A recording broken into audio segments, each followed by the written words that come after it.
یہ فساد کرے گا زمین میں، یہ گڑبڑ کرے گا، فتنہ فساد کرے گا، خون بہائے گا، قتل و غارت کرے گا. یہ فرشتوں نے اندازہ کیا. توجہ ہے آپ کا؟ اچھا، اللہ تعالیٰ نے کہا جو میں جانتا ہوں تم نہیں جانتے. Keep quiet. جو میں جانتا ہوں وہ تم نہیں جانتے. پھر اللہ تعالیٰ نے فوراً سوچا کہ اب ان کو میں نے ڈانٹ دیا، چپ ہو گئے.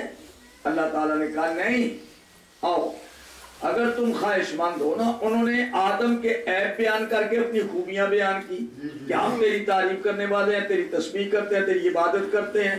یہ خلافت اگر اپنی زمین میں خلیفہ بنانا ہے تو ہمیں بنا دے. تو انہوں نے اپنے آپ کو پیش کیا، آدم کے عیب بتائے. یعنی آدم کو انہوں نے کہ یہ فٹ نہیں، ہم فٹ ہیں. اللہ نے کہا چلو تمہارا اور آدم کا امتحان لیتے ہیں. سمجھ آ گئی؟ اب دیکھیں یہ خلافت ارضی کے لیے امتحان ہے، اللہ کی نیابت کا یہ عہدہ بڑا بڑا ہے. تو اب اس کا امتحان بھی تو اسی منصب سے ہونا چاہیے نا.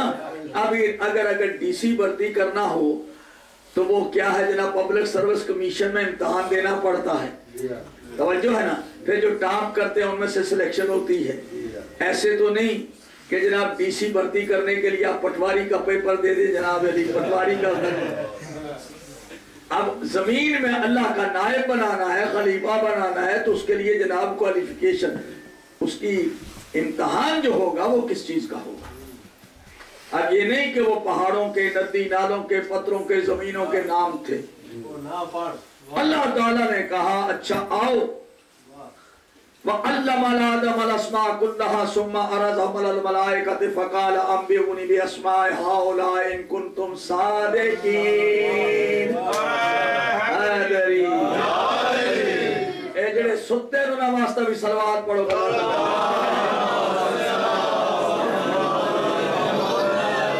دیکھو کتنی پیاری پیاری باتیں بتا رہا ہوں آپ کو. ہاں بھائی فرشتوں، اللہ کا خلیفہ بننا چاہتے ہو؟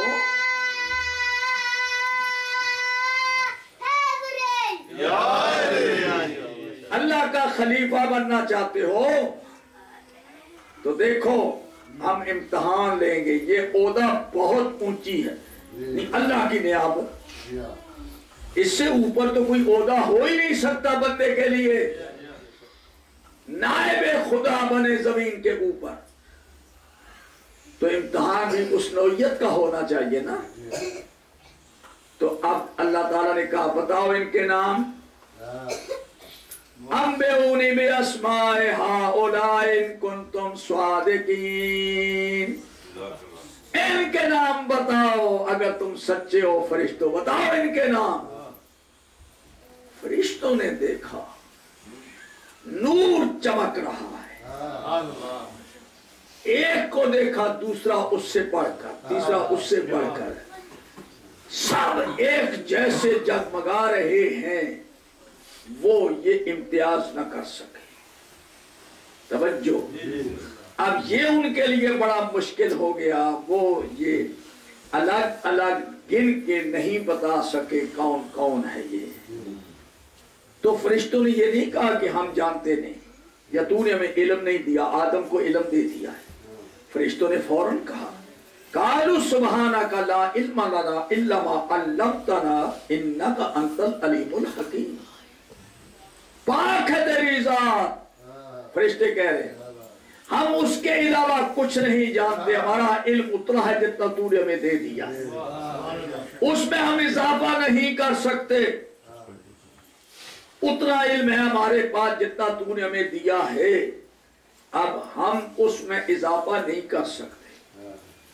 ہم یہ نہیں بتا سکتے کہ یہ کون کون ہے، کون کون ہیں.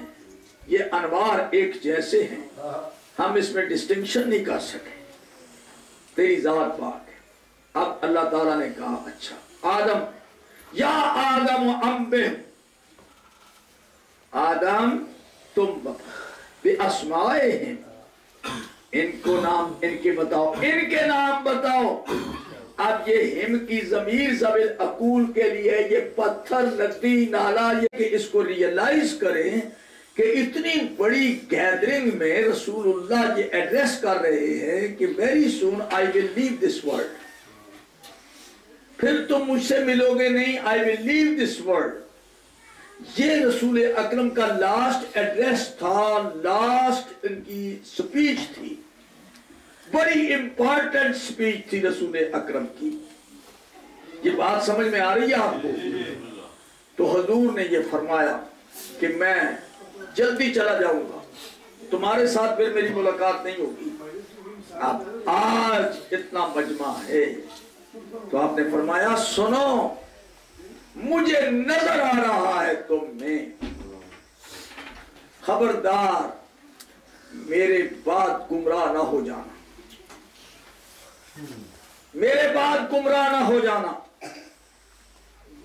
اور یاد رکھو تمہارے درمیان تمہاری اصلاح کے لیے، تمہاری گائیڈنس کے لیے میں انتظام کر کے جا رہا ہوں، میں چلا جاؤں گا لیکن میری تعلیم باقی رہے گی، میرا اسوہ باقی رہے گا، میرا نمونہ باقی رہے گا، کیونکہ اللہ کی مشیت یہی ہے۔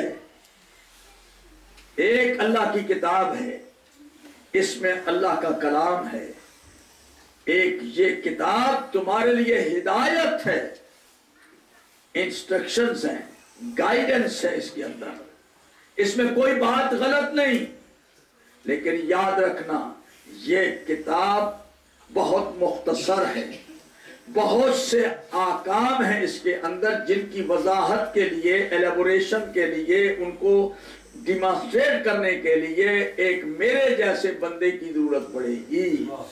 میں اپنے نمونے جو تیار کیے ہیں یکے بعد دیگرے تمہارے درمیان وہ نمونوں کا بتا رہا ہوں، تعارف کرا رہا ہوں کہ میرے بعد میری سیرت اور کردار تمہارے لیے گائیڈنس ہے، میں چلا جاؤں تو میرے بعد یہ میرے ذوات مقدسہ، یہ اہل بیت، یہ تمہارے رہنما ہے۔ حضور یہ اللہ کے حکم کے مطابق آپ نے کہا ہے، ایک قرآن اور ایک میرے اہل بیت۔ صحابہ کرام بڑے بڑے چوٹی کے صحابی سب بیٹھے ہوئے ہیں، رسول اللہ نے کہا تم گمراہ ہو سکتے ہو، یہ گمراہ نہیں ہو سکتے۔ خدا کے لیے اس کو اہمیت دیں اس بات کو، اگر تم نے ان دونوں کو پکڑ رکھا تو کبھی گمراہ نہیں ہوگے، تم میں گمراہی کا امکان ہے، تم گمراہ ہو سکتے ہو، تم راہ راست سے بھٹک سکتے ہو، لیکن یہ راہ راست سے جدا نہیں ہوں گے۔ قرآن اہل بیت کے ساتھ، اہل بیت قرآن کے ساتھ ہے، یہ کٹ جائیں گے، نوکے نیزہ پہ آ کر بھی بتائیں گے کہ ہم زندہ ہیں، قرآن ہمارے سینوں میں ہے، قرآن ہماری زبان پر۔ کوئی ہے انسان جس کا جسم کربلا میں پڑا ہے، جسم کربلا میں، اور سارنوں کے نیزہ پہ، کوفہ کے بازار میں، شام کے بازار میں امام حسین کے سر نے تلاوت کر کے لوگوں کو بتا دیا قرآن ہمارے ساتھ ہے، ہم قرآن کے ساتھ ہیں۔ حقیقت میں رسول اللہ کا یہ فرمان سچ ثابت کیا حسین ابن علی نے، دنیا والوں تم ہمیں قتل کر سکتے ہو لیکن ہمارے مقام کو تم گرا نہیں سکتے۔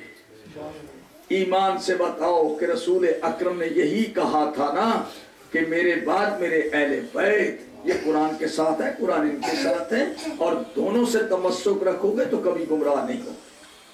لیکن افسوس رسول اکرم نے یہ میدان عرفات میں جب یہ جملہ کہا، آخر میں نصیحت کے طور پر، کاش لوگ اس کو یاد رکھتے۔ حضور 9 دن کے بعد میدان غدیر میں پہنچے، غدیر کے اندر پھر آیت آئی، اے میرے حبیب وہ قرآن اور اہل بیت آپ نے بتا دیا، دین مکمل ہو گیا، لیکن ایک شک رہ گئی وضاحت کے، یہ جھگڑیں گے تیرے بعد کہ رسول اللہ کے بعد اب کون ہوگا، ان کا خلیفہ کون، سکسیسر کون ہونا چاہیے، اس کا فیصلہ کرنا ہے۔ تو رسول اللہ نے اللہ کے حکم کے مطابق پالانوں کا ممبر بنایا اور وہی حجاج کرام جمع ہوئے